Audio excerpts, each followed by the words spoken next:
ಓಂ ಶಾಂತಿ. ಇಂದಿನ ದಿನಾಂಕ 17/6/2026. ಪ್ರಾರ್ಥ ಮುರುಳಿ ಬಾಪ್ತಾದ ಮಧುಬನ. ಮಧುರ ಮಕ್ಕಳೇ, ಸೂರ್ಯವಂಶಿ ರಾಜ್ಯ ಪದವಿಯನ್ನು ಪಡೆಯಲು ತಮ್ಮದೆಲ್ಲವನ್ನು ತಂದೆಗೆ ಸ್ವಾಹ ಮಾಡಿರಿ. ಸೂರ್ಯವಂಶಿ ರಾಜ್ಯ ಪದವಿ ಅರ್ಥಾತ್ ಏರ್ ಕಂಡೀಷನ್ ಟಿಕೆಟ್. ಪ್ರಶ್ನೆ: ಪ್ರಪಂಚದಲ್ಲಿ ನೀವು ಮಕ್ಕಳಿಗಿಂತಲೂ ಅದೃಷ್ಟವಂತರು ಯಾರೂ ಇಲ್ಲ, ಏಕೆ? ಉತ್ತರ: ನೀವು ಮಕ್ಕಳ ಸಮ್ಮುಖದಲ್ಲಿ ಬೇಅದ್ದಿನ ತಂದೆ ಇದ್ದಾರೆ. ಅವರಿಂದ ನಿಮಗೆ ಆಸ್ತಿಯೂ ಸಿಗುತ್ತಿದೆ.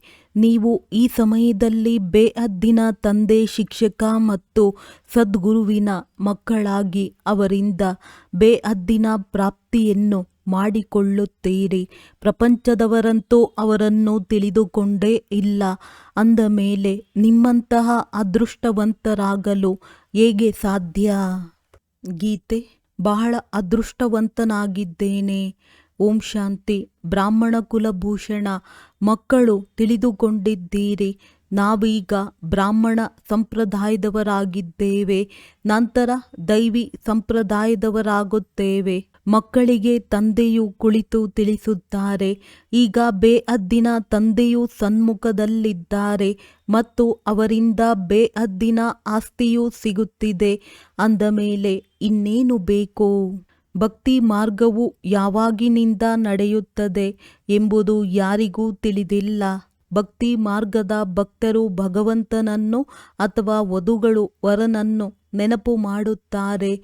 ಆದರೆ ಆಶ್ಚರ್ಯವೇನೆಂದರೆ, ಯಾರನ್ನು ನೆನಪು ಮಾಡುವರೋ ಅವರನ್ನೇ ಅರಿತುಕೊಂಡಿಲ್ಲ. ಪ್ರಿಯತಮೆಯು ಪ್ರಿಯತಮನನ್ನು ತಿಳಿದುಕೊಂಡಿಲ್ಲದೆ ಇರುವುದನ್ನು ನೀವು ಎಂದಾದರೂ ನೋಡಿದ್ದೀರಾ? ಅವರ ಬಗ್ಗೆ ತಿಳಿದೇ ಇಲ್ಲವೆಂದರೆ ನೆನಪು ಮಾಡಲು ಹೇಗೆ ಸಾಧ್ಯ? ಭಗವಂತನು ಎಲ್ಲರ ತಂದೆಯಾಗಿದ್ದಾರೆ. ಮಕ್ಕಳು ತಂದೆಯನ್ನು ನೆನಪು ಮಾಡುತ್ತಾರೆ. ಆದರೆ ಪರಿಚಯವಿಲ್ಲದೆ ನೆನಪು ಮಾಡುವುದೆಲ್ಲವೂ ವ್ಯರ್ಥವಾಗುತ್ತದೆ. ಆದ್ದರಿಂದ ನೆನಪು ಮಾಡಿದರೂ ಸಹ ಯಾವುದೇ ಲಾಭವಾಗುವುದಿಲ್ಲ. ನೆನಪು ಮಾಡುತ್ತಾ ಯಾರೂ ಸಹ ಆ ಲಕ್ಷ್ಯವನ್ನು ತಲುಪುವುದಿಲ್ಲ. ಭಗವಂತ ಯಾರು? ಅವರಿಂದ ಏನು ಸಿಗುತ್ತದೆ? ಏನನ್ನೂ ತಿಳಿದುಕೊಂಡಿಲ್ಲ. ಇಷ್ಟೆಲ್ಲ ಧರ್ಮಗಳು, ಕ್ರೈಸ್ಟ್, ಬುದ್ಧ ಮುಂತಾದ ಧರ್ಮಗುರುಗಳು ಅಥವಾ ಧರ್ಮ ಸ್ಥಾಪನೆ ಮಾಡುವವರನ್ನು ಅವರ ಅನುಯಾಯಿಗಳು ನೆನಪು ಮಾಡುತ್ತಾರೆ. ಆದರೆ ಅವರನ್ನು ನೆನಪು ಮಾಡುವುದರಿಂದ ನಮಗೆ ಏನು ಸಿಗುವುದು ಎಂಬುದೇನನ್ನೂ ತಿಳಿದುಕೊಂಡಿಲ್ಲ. ಇದಕ್ಕಿಂತಲೂ ಆ ಲೌಕಿಕ ವಿದ್ಯೆಯೇ ಒಳ್ಳೆಯದಾಗಿದೆ. ಏಕೆಂದರೆ ಅಲ್ಲಾದರೂ ಗುರಿ ಧ್ಯೇಯವು ಬುದ್ಧಿಯಲ್ಲಿರುತ್ತದೆ ಎಲ್ಲವೇ.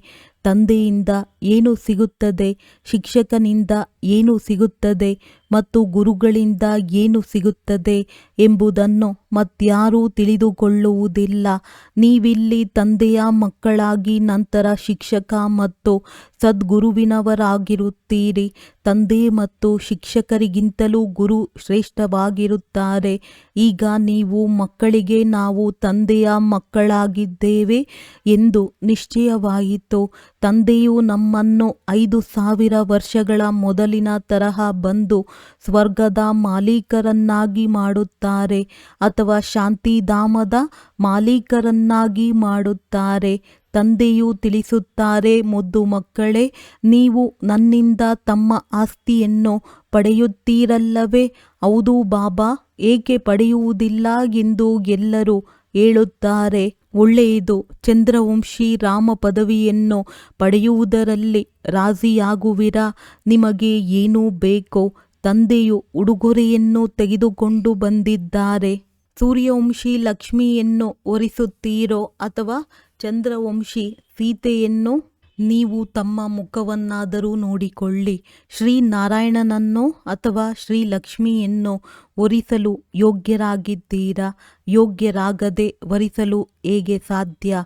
ತಂದೆಯು ತಿಳಿಸುತ್ತಾರೆ, ಹೇಗೆ ಕಲ್ಪದ ಮೊದಲು ತಿಳಿಸಿದ್ದೆನೋ ಅದೇ ರೀತಿ ಈಗಲೂ ತಿಳಿಸುತ್ತಿದ್ದೇನೆ. ನೀವು ಪುನಃ ಬಂದು ಆಸ್ತಿಯನ್ನು ತೆಗೆದುಕೊಳ್ಳುತ್ತಿದ್ದೀರಿ. ಬೇಅದ್ದಿನ ತಂದೆಯಿಂದ ಬೇಅದ್ದಿನ ಆಸ್ತಿಯನ್ನು ಪಡೆಯುವುದೇ ನಿಮ್ಮ ಗುರಿ ಧ್ಯೇಯವಾಗಿದೆ. ಮೊದಲನೆಯದು ಸೂರ್ಯವಂಶಿ ರಾಜ್ಯ ಪದವಿಯಾಗಿದೆ. ಎರಡನೆಯ ದರ್ಜೆಯು ಚಂದ್ರವಂಶವಾಗಿದೆ. ಹೇಗೆ air condition first class second class ticket ಇರುತ್ತದೆ ಎಲ್ಲವೇ ಅದೇ ರೀತಿ ಸತ್ಯಯುಗದ ಪೂರ್ಣ ರಾಜಧಾನಿಯು ಏರ್ ಕಂಡೀಷನ್ ಎಂದೇ ತಿಳಿಯಿರಿ. ಏರ್ ಕಂಡೀಷನಿಗಿಂತಲೂ ಮೇಲೆ ಮತ್ಯಾವುದು ಇರುವುದಿಲ್ಲ. ಅದರ ನಂತರ ಫಸ್ಟ್ ಕ್ಲಾಸ್ ಟಿಕೆಟ್ ಅಂದಾಗ ಈಗ ತಂದೆಯು ತಿಳಿಸುತ್ತಾರೆ, ನೀವು ಏರ್ ಕಂಡೀಷನ್ ಸೂರ್ಯವಂಶಿ ರಾಜ್ಯವನ್ನು ಪಡೆಯುತ್ತೀರೋ ಅಥವಾ ಚಂದ್ರವಂಶಿ ಫಸ್ಟ್ ಕ್ಲಾಸ್ ಟಿಕೆಟನ್ನು. ಅದಕ್ಕಿಂತಲೂ ಕಡಿಮೆ ಎಂದರೆ ಸೆಕೆಂಡ್ ಕ್ಲಾಸ್ನಲ್ಲಿ ನಂಬರ್ ವಾರಸುದಾರರಾಗುವುದು. ಆಗಿದ್ದರೆ ನೀವು ಕೊನೆಯಲ್ಲಿ ಬಂದು ರಾಜ್ಯ ಭಾಗ್ಯವನ್ನು ಪಡೆಯುತ್ತೀರಿ. ಅದು ಇಲ್ಲವೆಂದರೆ ಥರ್ಡ್ ಕ್ಲಾಸ್ ಪ್ರಜೆಗಳು. ಮತ್ತೆ ಅದರಲ್ಲಿಯೂ ಟಿಕೆಟ್ ರಿಸರ್ವ್ ಆಗಿರುತ್ತದೆ. First class reserve, second class reserve, number ದರ್ಜೆಗಳಂತೂ ಇರುತ್ತವೆ ಎಲ್ಲವೇ. ಬಾಕಿ ಸುಖವಂತೂ ಅಲ್ಲಿ ಇದ್ದೇ ಇರುತ್ತದೆ. ಬೇರೆ ಬೇರೆ ಕಂಪಾರ್ಟ್ಮೆಂಟ್ಗಳಂತೂ ಇರುತ್ತದೆ ಎಲ್ಲವೇ. ಸಾಹುಕಾರ ವ್ಯಕ್ತಿಗಳು ಏರ್ ಕಂಡೀಷನ್ ಟಿಕೆಟನ್ನು ಖರೀದಿಸುತ್ತಾರೆ. ನಿಮ್ಮಲ್ಲಿ ಯಾರು ಸಾಹುಕಾರರಾಗುತ್ತಾರೆ, ಯಾರು ಸರ್ವಸ್ವವನ್ನು ತಂದೆಗೆ ಕೊಡುತ್ತಾರೆ, ಬಾಬಾ ಇದೆಲ್ಲವೂ ತಮ್ಮದಾಗಿದೆ ಎಂದು ಸೌದಾಗರ್ ರತ್ನಾಗರ್ ಜಾದೂಗರನೆಂದು ಭಾರತದಲ್ಲಿಯೇ ಮಹಿಮೆಯ ಗಾಯನವಿದೆ.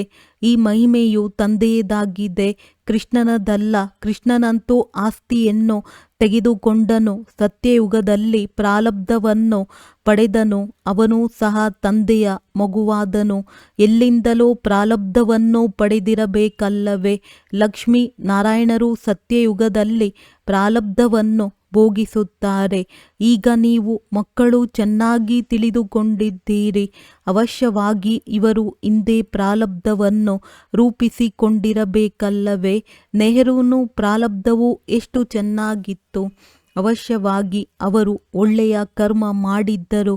ಕಿರೀಟವಿಲ್ಲದೆ ಭಾರತದ ರಾಜನಾಗಿದ್ದರು. ಭಾರತದ ಮಹಿಮೆಯೂ ಬಹಳಷ್ಟಿದೆ. ಭಾರತದಂತಹ ಶ್ರೇಷ್ಠ ದೇಶವು ಮತ್ಯಾವುದೂ ಇರಲು ಸಾಧ್ಯವಿಲ್ಲ. ಭಾರತವು ಪರಮಪಿತ ಪರಮಾತ್ಮನ ಜನ್ಮಸ್ಥಳವಾಗಿದೆ. ಈ ರಹಸ್ಯವು ಯಾರ ಬುದ್ಧಿಯಲ್ಲಿಯೂ ಕುಳಿತುಕೊಳ್ಳುವುದಿಲ್ಲ. ಪರಮಾತ್ಮನೇ ಅರ್ಧಕಲ್ಪಕ್ಕಾಗಿ ಎಲ್ಲರಿಗೆ ಸುಖ ಶಾಂತಿಯನ್ನು ಕೊಡುತ್ತಾರೆ. ಭಾರತವೇ ನಂಬರ್ 1 ತೀರ್ಥಸ್ಥಾನವಾಗಿದೆ. ಆದರೆ ಡ್ರಾಮಾ ಅನುಸಾರ ಒಬ್ಬ ತಂದೆಯನ್ನು ಮರೆಯುವ ಕಾರಣ ಸೃಷ್ಟಿಯ ಗತಿಯು ಈ ರೀತಿಯಾಗಿ ಬಿಟ್ಟಿದೆ. ಆದ್ದರಿಂದ ಶಿವತಂದೆಯು ಪುನಃ ಬರುತ್ತಾರೆ. ನಿಮಿತ್ತರಂತೂ ಯಾರಾದರೂ ಆಗಲೇಬೇಕಲ್ಲವೇ. ಈಗ ತಂದೆಯು ತಿಳಿಸುತ್ತಾರೆ, ಅಶರೀರಿ ಭವ, ತಮ್ಮನ್ನು ಆತ್ಮನಿಶ್ಚಯ ಮಾಡಿಕೊಳ್ಳಿ. ನಾನಾತ್ಮನು ಯಾರ ಸಂತಾನನಾಗಿದ್ದೇನೆ ಎಂಬುದನ್ನು ಯಾರೂ ತಿಳಿದುಕೊಂಡಿಲ್ಲ. ಆಶ್ಚರ್ಯವಲ್ಲವೇ. ಓ ಗಾಡ್ ಫಾದರ್, ದಯೆ ತೋರಿಸಿ ಎಂದು ಹೇಳುತ್ತಾರೆ. ಶಿವ ಜಯಂತಿಯನ್ನು ಆಚರಿಸುತ್ತಾರೆ. ಆದರೆ ಅವರು ಯಾವಾಗ ಬಂದಿದ್ದರು ಎಂಬುದು ಯಾರಿಗೂ ತಿಳಿದಿಲ್ಲ. ಇದು 5000 ವರ್ಷಗಳ ಮಾತಾಗಿದೆ. ತಂದೆಯೇ ಬಂದು ಹೊಸ ಪ್ರಪಂಚ ಸತ್ಯಯುಗವನ್ನು ಸ್ಥಾಪನೆ ಮಾಡುತ್ತಾರೆ. ಸತ್ಯಯುಗದ ಆಯಸ್ಸು ಲಕ್ಷಾಂತರ ವರ್ಷಗಳಂತೂ ಇಲ್ಲ ಅಂದ ಮೇಲೆ ಘೋರ ಅಂಧಕಾರವಲ್ಲವೇ. ಗೀತಾ ಉಪದೇಶವನ್ನು ಎಷ್ಟೊಂದು ಮಂದಿ ಬಂದು ಕೇಳುತ್ತಾರೆ. ಆದರೆ ಓದುವವರಾಗಲಿ ಓದಿಸುವವರಾಗಲಿ ಏನನ್ನೂ ತಿಳಿದುಕೊಂಡಿಲ್ಲ. ತಂದೆಯು ಎಷ್ಟು ಸಹಜ ಮಾಡಿ ತಿಳಿಸುತ್ತಾರೆ. ಕೇವಲ ನನ್ನನ್ನು ನೆನಪು ಮಾಡಿರಿ. ಗೃಹಸ್ಥ ವ್ಯವಹಾರದಲ್ಲಿರುತ್ತಾ ಕಮಲ ಪುಷ್ಪ ಸಮಾನರಾಗಿರಿ. ವಿಷ್ಣುವಿಗೆ ಎಲ್ಲ ಅಲಂಕಾರಗಳನ್ನು ತೋರಿಸಿದ್ದಾರೆ. ಶಂಖವನ್ನು ತೋರಿಸಿದ್ದಾರೆ, ಹೂವನ್ನು ತೋರಿಸಿದ್ದಾರೆ. ವಾಸ್ತವದಲ್ಲಿ ದೇವತೆಗಳಿಗೆ ಇವನ್ನು ತೋರಿಸಲಾಗುವುದಿಲ್ಲ. ಇವು ಎಷ್ಟು ಗುಹ್ಯ ಗಂಭೀರ ಮಾತುಗಳಾಗಿವೆ. ವಾಸ್ತವದಲ್ಲಿ ಇದು ಬ್ರಾಹ್ಮಣರ ಅಲಂಕಾರವಾಗಿದೆ. ಆದರೆ ಇಂದು ಬ್ರಾಹ್ಮಣರಾಗಿರುತ್ತಾರೆ, ನಾಳೆ ಶೂದ್ರರಾಗುತ್ತಾರೆ ಅಂದ ಮೇಲೆ ಬ್ರಾಹ್ಮಣರಿಗೆ ಹೇಗೆ ತೋರಿಸುವುದು? ಬ್ರಹ್ಮಕುಮಾರರೇ ಶೂದ್ರ ಕುಮಾರರಾಗುತ್ತಾರೆ. ಇದರಲ್ಲಿ ಮಾಯೆಯು ತಡ ಮಾಡುವುದಿಲ್ಲ. ಒಂದು ವೇಳೆ ಯಾವುದೇ ತಪ್ಪು ಮಾಡಿದ್ದೀರಿ, ಶ್ರೀಮತದಂತೆ ನಡೆಯಲಿಲ್ಲ, ಬುದ್ಧಿಯು ಕೆಟ್ಟು ಹೋಯಿತೆಂದರೆ ಮಾಯೆಯು ಚೆನ್ನಾಗಿ ಪೆಟ್ಟುಕೊಟ್ಟು ಮುಖವನ್ನು ತಿರುಗಿಸಿ ಬಿಡುತ್ತದೆ. ಮನುಷ್ಯರು ಕೋಪದಲ್ಲಿ ಬಂದು ನಿಮ್ಮ ಮುಖವನ್ನು ತಿರುಗಿಸಿ ಬಿಡುವೆನು ಎಂದು ಹೇಳಿಬಿಡುತ್ತಾರಲ್ಲವೇ? ಅಂದಾಗ ಮಾಯೆಯೂ ಹಾಗೆಯೇ. ತಂದೆಯನ್ನು ಮರೆತರೆ ಸಾಕು, ಮಾಯೆಯು 1 ಸೆಕೆಂಡಿನಲ್ಲಿ ಪೆಟ್ಟುಕೊಟ್ಟು ಮುಖವನ್ನು ತಿರುಗಿಸಿ ಬಿಡುತ್ತದೆ. 1 ಸೆಕೆಂಡಿನಲ್ಲಿ ಜೀವನ್ಮುಕ್ತಿಯನ್ನು ಪಡೆಯುತ್ತಾರೆ. ಹಾಗೆಯೇ ಮಾಯೆಯು ಸೆಕೆಂಡಿನಲ್ಲಿ ಜೀವನ್ಮುಕ್ತಿಯನ್ನು ಸಮಾಪ್ತಿ ಮಾಡಿಬಿಡುತ್ತದೆ. ಎಷ್ಟು ಒಳ್ಳೊಳ್ಳೆಯ ಮಕ್ಕಳನ್ನು ಮಾಯೆಯು ಹಿಡಿದುಕೊಳ್ಳುತ್ತದೆ. ಎಲ್ಲಿಯಾದರೂ ಸ್ವಲ್ಪ ಹುಡುಗಾಟಿಕೆ ಇದ್ದರೆ ಸಾಕು, ಅದನ್ನು ನೋಡಿ ಮಾಯೆಯು ಪೆಟ್ಟು ಕೊಡುತ್ತದೆ. ತಂದೆಯು ಬಂದು ಹಳೆಯ ಪ್ರಪಂಚದಿಂದ ಮುಖವನ್ನು ತಿರುಗಿಸುತ್ತಾರೆ. ಲೌಕಿಕ ತಂದೆಯು ಬಡವರಾಗಿರುತ್ತಾರೆ, ಹಳೆಯ ಗುಡಿಸಲಿನಲ್ಲಿರುತ್ತಾರೆ. ನಂತರ ಹೊಸ ಮನೆಯನ್ನು ಕಟ್ಟಿಸಿದರೆ ಮಕ್ಕಳ ಬುದ್ಧಿಯಲ್ಲಿ ನಾವೀಗ ಹೊಸ ಮನೆಯು ತಯಾರಾಗಿ ಬಿಟ್ಟರೆ ನಾವು ಹೋಗಿ ಅದರಲ್ಲಿ ಕುಳಿತುಕೊಳ್ಳುತ್ತೇವೆ, ಈ ಹಳೆಯದನ್ನು ಬಿಟ್ಟು ಬಿಡುತ್ತೇವೆ ಎಂದು ಬುದ್ಧಿಯಲ್ಲಿ ಕುಳಿತುಕೊಳ್ಳುತ್ತದೆ. ಹಾಗೆಯೇ ತಂದೆಯು ನಿಮಗಾಗಿ ಈಗ ಅಂಗೈಯಲ್ಲಿ ಸ್ವರ್ಗವನ್ನು ತಂದಿದ್ದಾರೆ. ಹೇಳುತ್ತಾರೆ, ಮುದ್ದಾದ ಮಕ್ಕಳೇ ಎಂದು ಆತ್ಮಗಳೊಂದಿಗೆ ಮಾತನಾಡುತ್ತಾರೆ. ಈ ಕಣ್ಣುಗಳ ಮೂಲಕ ನೀವು ಮಕ್ಕಳನ್ನು ನೋಡುತ್ತಾರೆ. ತಂದೆಯು ತಿಳಿಸುತ್ತಾರೆ, ನಾನೂ ಸಹ ಡ್ರಾಮಾದ ವಶವಾಗಿದ್ದೇನೆ. ಡ್ರಾಮಾ ಇಲ್ಲದೆ ನಾನೂ ಸಹ ಏನೂ ಮಾಡಲು ಸಾಧ್ಯವಿಲ್ಲ. ಮಕ್ಕಳು ರೋಗಿಯಾದರೆ ನಾನು ಸರಿಪಡಿಸಿ ಬಿಡುತ್ತೇನೆ ಎಂದಲ್ಲ, ಆಪರೇಷನ್ ಮಾಡುವುದರಿಂದ ಬಿಡಿಸುತ್ತೇನೆ ಎಂದಲ್ಲ. ಕರ್ಮ ಭೋಗವನ್ನಂತೂ ಎಲ್ಲರೂ ಭೋಗಿಸಲೇಬೇಕಾಗಿದೆ. ನಿಮ್ಮ ಮೇಲಂತೂ ಬಹಳ ಹೊರೆ ಇದೆ, ಏಕೆಂದರೆ ನೀವು ಎಲ್ಲರಿಗಿಂತ ಹಳಬರಾಗಿದ್ದೀರಿ. ಸತೋ ಪ್ರಧಾನರಿಂದ ತಮೋ ಪ್ರಧಾನರಾಗಿದ್ದೀರಿ. ಈಗ ನೀವು ಮಕ್ಕಳಿಗೆ ತಂದೆಯು ಸಿಕ್ಕಿದ್ದಾರೆ ಅಂದ ಮೇಲೆ ತಂದೆಯಿಂದ ಆಸ್ತಿಯನ್ನು ತೆಗೆದುಕೊಳ್ಳಬೇಕು. ನೀವು ತಿಳಿದುಕೊಂಡಿದ್ದೀರಿ, ಕಲ್ಪಕಲ್ಪವೂ ಡ್ರಾಮಾ ಅನುಸಾರ ನಾವು ತಂದೆಯಿಂದ ಆಸ್ತಿಯನ್ನು ತೆಗೆದುಕೊಳ್ಳುತ್ತೇವೆ. ಯಾರು ಸೂರ್ಯವಂಶಿ ಚಂದ್ರವಂಶಿ ಮನೆತನದವರಾಗಿರುವರೋ ಅವರು ಅವಶ್ಯವಾಗಿ ಬರುತ್ತಾರೆ. ಯಾರು ದೇವತೆಗಳಾಗಿದ್ದರೋ ನಂತರ ಶೂದ್ರರಾಗಿದ್ದಾರೆಯೋ ಮತ್ತೆ ಅವರೇ ಬ್ರಾಹ್ಮಣರಾಗಿ ದೈವಿ ಸಂಪ್ರದಾಯದವರಾಗುತ್ತಾರೆ. ಈ ಮಾತುಗಳನ್ನು ತಂದೆಯ ವಿನಃ ಮತ್ಯಾರೂ ತಿಳಿಸಲು ಸಾಧ್ಯವಿಲ್ಲ. ತಂದೆಗೆ ನೀವು ಮಕ್ಕಳು ಎಷ್ಟು ಪ್ರಿಯರಾಗುತ್ತೀರಿ. ತಂದೆಯು ಹೇಳುತ್ತಾರೆ, ನೀವು ನನ್ನ ಕಲ್ಪದ ಹಿಂದಿನ ಮಕ್ಕಳಾಗಿದ್ದೀರಿ. ನಾನು ಕಲ್ಪಕಲ್ಪವೂ ಬಂದು ನಿಮಗೆ ಓದಿಸುತ್ತೇನೆ. ಎಷ್ಟು ವಿಚಿತ್ರ ಮಾತುಗಳಾಗಿವೆ. ನಿರಾಕಾರ ಭಗವಾನುವಾಚ, ಶರೀರದಿಂದಲೇ ಮಾತನಾಡುತ್ತಾರಲ್ಲವೇ? ಶರೀರವು ಬೇರೆಯಾಗಿ ಬಿಟ್ಟರೆ ಆತ್ಮವು ಮಾತನಾಡಲು ಸಾಧ್ಯವಿಲ್ಲ. ಆತ್ಮವು ಭಿನ್ನವಾಗಿ ಬಿಡುತ್ತದೆ. ಈಗ ತಂದೆಯು ಹೇಳುತ್ತಾರೆ, ಅಶರೀರಿ ಭವ, ಪ್ರಾಣಾಯಾಮ ಇತ್ಯಾದಿಗಳನ್ನು ಮಾಡಬೇಕೆಂದಲ್ಲ. ತಿಳಿದುಕೊಳ್ಳಿ, ನಾನಾತ್ಮ ಅವಿನಾಶಿಯಾಗಿದ್ದೇನೆ. ನಾನಾತ್ಮನಲ್ಲಿ 84 ಜನ್ಮಗಳ ಪಾತ್ರವೂ ತುಂಬಿದೆ. ತಂದೆಯು ಹೇಳುತ್ತಾರೆ, ನಾನಾತ್ಮನು ಯಾವ ಪಾತ್ರ ಮಾಡುತ್ತೇನೆಯೋ ಅದೆಲ್ಲ ಪಾತ್ರವೂ ತುಂಬಲ್ಪಟ್ಟಿದೆ. ಭಕ್ತಿ ಮಾರ್ಗದಲ್ಲಿ ಪಾತ್ರ ನಡೆಯುತ್ತದೆ, ಮತ್ತೆ ಜ್ಞಾನ ಮಾರ್ಗದಲ್ಲಿ ಇಲ್ಲಿ ಬಂದು ಜ್ಞಾನವನ್ನು ಕೊಡುತ್ತೇನೆ. ಭಕ್ತಿ ಮಾರ್ಗದವರಿಗೆ ಜ್ಞಾನದ ಬಗ್ಗೆ ತಿಳಿದಿರುವುದಿಲ್ಲ. ಯಾರಾದರೂ ಸಾರಾಯಿಯನ್ನೇ ಕುಡಿದಿಲ್ಲವೆಂದರೆ ಅದರ ರುಚಿಯು ಹೇಗೆ ತಿಳಿಯುತ್ತದೆ? ಜ್ಞಾನವನ್ನು ಸಹ ತಿಳಿದುಕೊಂಡಾಗಲೇ ಅದು ಅರ್ಥವಾಗುತ್ತದೆ.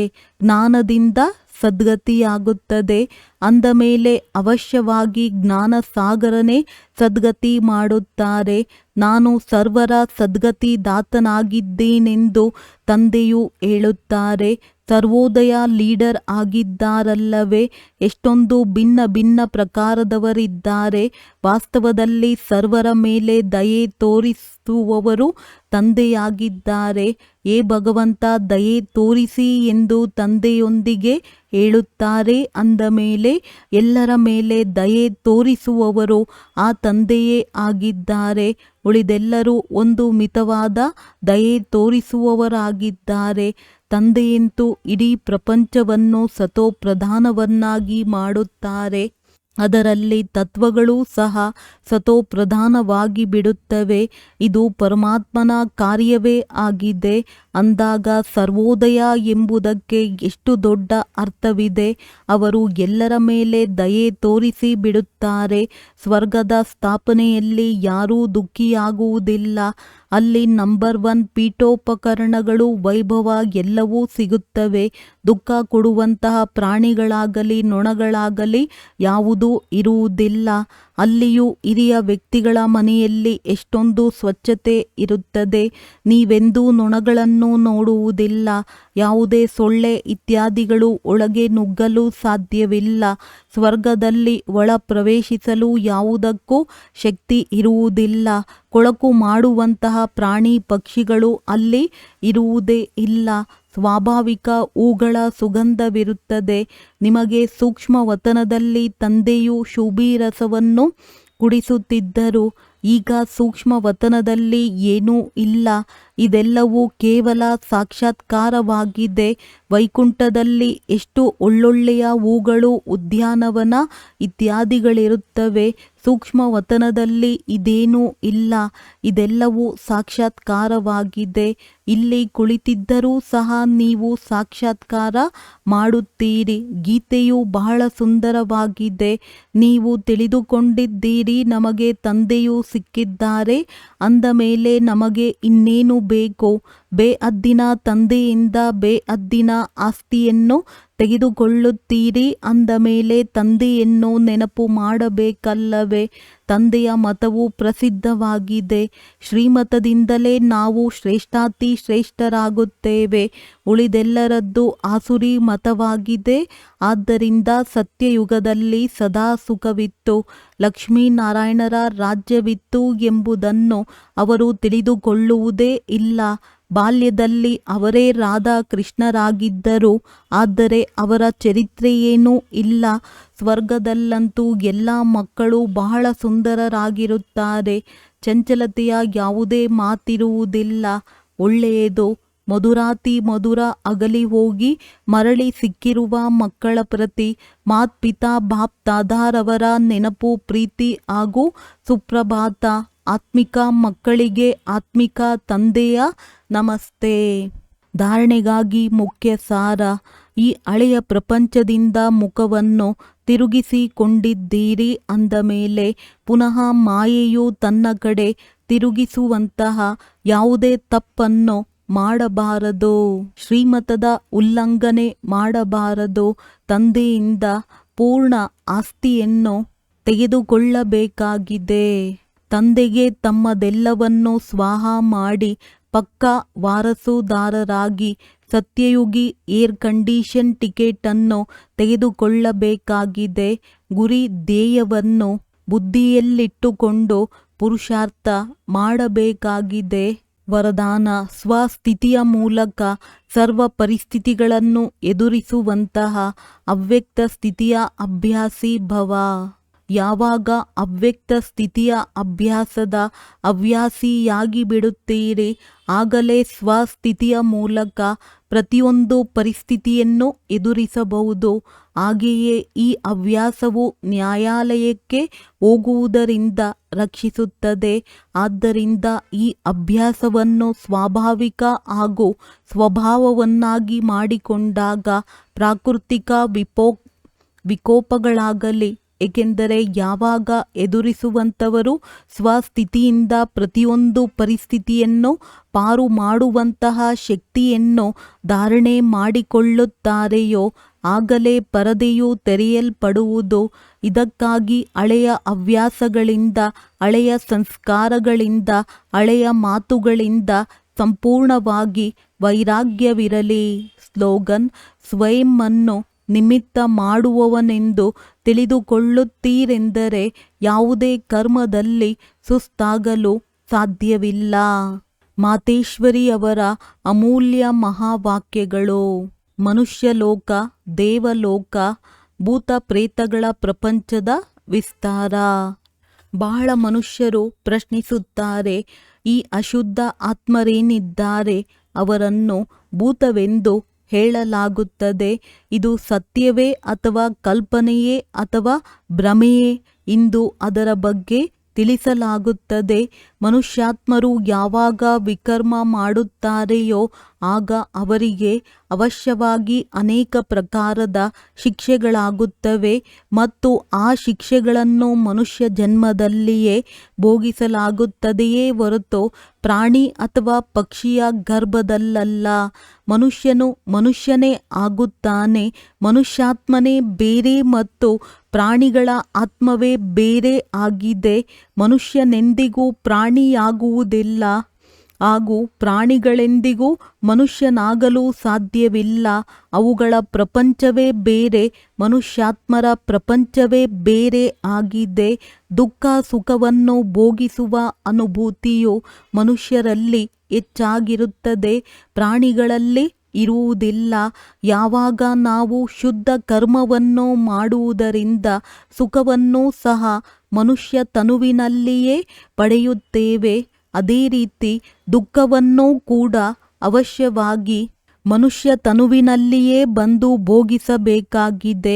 ಹಾಗೆಯೇ ಈ ಜ್ಞಾನವನ್ನು ಕೇಳುವ ಬುದ್ಧಿಯೂ ಸಹ ಮನುಷ್ಯ ತನುವಿನಲ್ಲಿಯೇ ಇರುತ್ತದೆ, ಪ್ರಾಣಿಗಳಲ್ಲಿ ಇರುವುದಿಲ್ಲ. ಅಂದ ಮೇಲೆ ಈ ಸೃಷ್ಟಿಯ ಆಟದಲ್ಲಿ ಮುಖ್ಯವಾದ ಪಾತ್ರವು ಮನುಷ್ಯನದ್ದಾಯಿತು. ಈ ಪ್ರಾಣಿ ಪಕ್ಷಿ ಇತ್ಯಾದಿಗಳಂತೂ ಸೃಷ್ಟಿ ನಾಟಕದ ಶೋಭೆ ಇದ್ದಂತೆ. ಇಡೀ ಕಲ್ಪದಲ್ಲಿ ಸತ್ಯಯುಗದ ಆದಿಯಿಂದ ಕಲಿಯುಗದ ಅಂತ್ಯದವರೆಗೂ ಮನುಷ್ಯಾತ್ಮರ 84 ಜನ್ಮಗಳಿವೆ. ಉಳಿದ ಈ 84 ಲಕ್ಷವಂತೂ ಅನೇಕ ಪ್ರಕಾರದ ಪ್ರಾಣಿ ಪಕ್ಷಿ ಇತ್ಯಾದಿ ಇರಬಹುದು. ಈಗ ಇವೆಲ್ಲ ರಹಸ್ಯಗಳನ್ನು ಪರಮಾತ್ಮನಲ್ಲದೆ ಮತ್ಯಾರೂ ತಿಳಿಸಲು ಸಾಧ್ಯವಿಲ್ಲ. ಆತ್ಮರುಗಳ ನಿವಾಸ ಸ್ಥಾನ ಬ್ರಹ್ಮತತ್ವ ಅರ್ಥಾತ್ ನಿರಾಕಾರಿ ಪ್ರಪಂಚವಾಗಿದೆ. ಉಳಿದಂತಹ ಈ ಎಲ್ಲ ಪ್ರಾಣಿಗಳ ಆತ್ಮಗಳು ಬ್ರಹ್ಮತತ್ವದಲ್ಲಿ ಹೋಗಲು ಸಾಧ್ಯವಿಲ್ಲ. ಅವು ಈ ಆಕಾಶ ತತ್ವದಲ್ಲಿಯೇ ಪಾತ್ರವನ್ನು ಅಭಿನಯಿಸುತ್ತದೆ. ಅವುಗಳಲ್ಲಿಯೂ ಮರ್ಜ್ ಇಮರ್ಜ್, ಸ್ಮೃತಿ ವಿಸ್ಮೃತಿ ಮತ್ತು ಸತೋ ರಜೋ ತಮೋದಲ್ಲಿ ಬರುವ ಪಾತ್ರವಿರುತ್ತದೆ.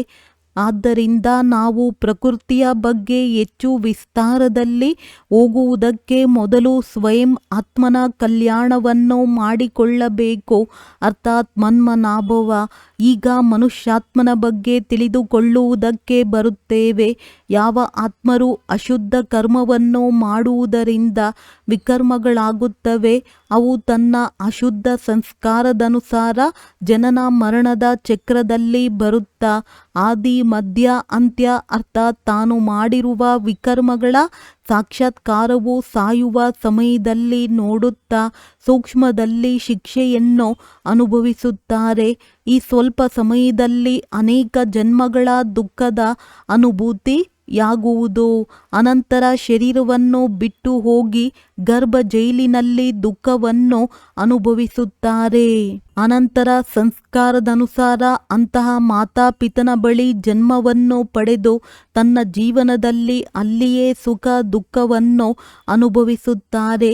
ಇದಕ್ಕೆ ಆದಿ ಮಧ್ಯ ಅಂತ್ಯ ಎಂದು ಹೇಳಲಾಗುತ್ತದೆ. ಆದರೆ ಕೆಲವು ಆತ್ಮಗಳು ಶರೀರವನ್ನು ಧಾರಣೆ ಮಾಡದೆ ಆಕಾರಿ ರೂಪದಲ್ಲಿದ್ದು ಈ ಆಕಾಶ ತತ್ವದಲ್ಲಿಯೇ ಭೂತವಾಗಿ ಅಲೆದಾಡುತ್ತಾ ಇರುತ್ತಾರೆ. ಇದು ಸಹ ಒಂದು ಶಿಕ್ಷೆಯಾಗಿದೆ, ಅರ್ಥಾತ್ ಭೋಗಿಸುವುದೇ ಆಗಿದೆ. ಯಾರ ಜೊತೆ ಆ ಅಶುದ್ಧ ಜೀವಾತ್ಮರ ಲೆಕ್ಕಾಚಾರ ಇರುತ್ತದೆಯೋ ಅವರಲ್ಲಿ ಪ್ರವೇಶ ಮಾಡಿ ಅವರಿಗೆ ದುಃಖ ಕೊಡುತ್ತದೆ. ಅರ್ಥಾತ್ ಲೆಕ್ಕಾಚಾರವನ್ನು ಪೂರ್ಣಗೊಳಿಸಿದ ನಂತರ ಹೋಗಿ ತನ್ನ ಶರೀರವನ್ನು ಧಾರಣೆ ಮಾಡುತ್ತದೆ. ಕೆಲವು ಜೀವಾತ್ಮರಂತೂ ಯಾರಲ್ಲಿ ಪ್ರವೇಶ ಮಾಡುತ್ತದೆಯೋ ಅವರಿಗೆ ಬಹಳ ಪೆಟ್ಟು ಕೊಡುತ್ತದೆ, ಬಹಳ ಕಷ್ಟ ಕೊಡುತ್ತದೆ.